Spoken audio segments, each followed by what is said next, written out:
Hello, so I'm going to tell you how to dual boot a PC in a very crude way. Not the best way in all forms, but it is the easiest and safest way from what I've done.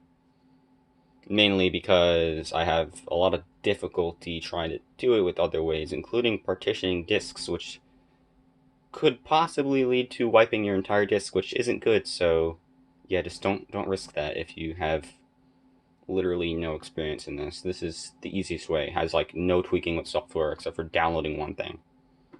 Really easy. So the first thing that you want to do is go on your website, browser, not website. Ignore that. And then look up Balena Etcher. Easy as that. You download this, Windows, Mac, whatever you got. Well, it would have to be those two, unless you got Linux, which not a lot of people have, unfortunately. But you get it. So you download that, and then you go to your Balena Etcher right here. Just wait for that to load up. And then here you go. You got your entire Etcher system. All you got to do is select a disk image. Disk image would look like this. You would get it from a website of your choice.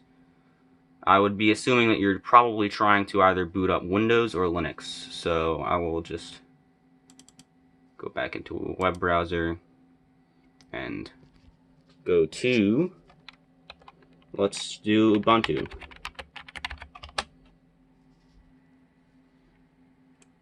It would just go to here and then download Ubuntu, whatever.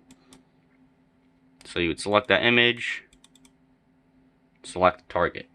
Now, this is where the hardware part really begins. Get a flash drive like this.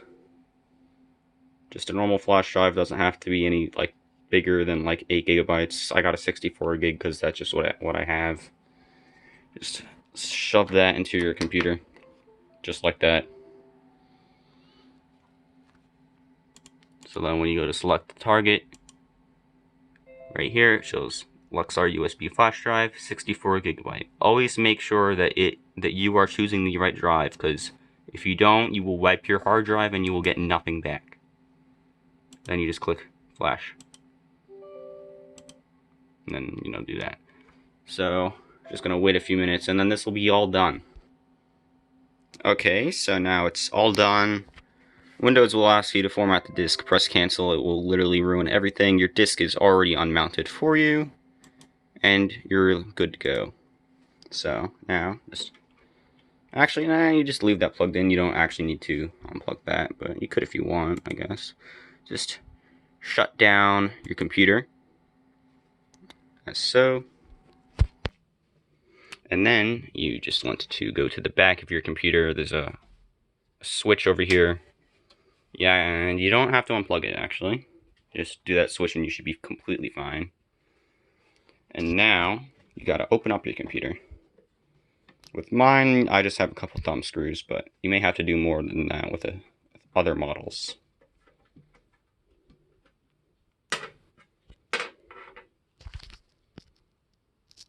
There we go. Got a flashlight. Did not know that.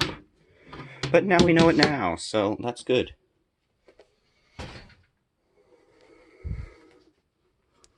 So here we go. Unplug. What I got is an SSD. Just unplug the smaller cable. That's your SATA data cable. You don't need to unplug this. This is just a power cable. It will do nothing but just power it. Over here, you would unplug your hard drive too. But in my case, I don't have to, because I'm not actually going to write this image onto anything. I'm just going to show you how to. So, here we go. Power on. Okay, no, that didn't work, because I didn't flip the switch. Okay. Dumb moments. This is what you get from uncut, unedited film content.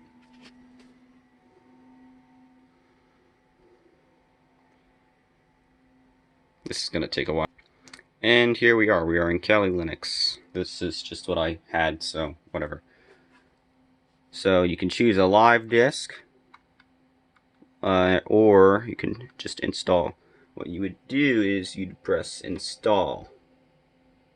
That's better at focused. So you press install, and then you'd wait a while. It takes a good while to actually install because it's big. And that's about it. I mean, I can launch a live disk just to show you what Kali looks like.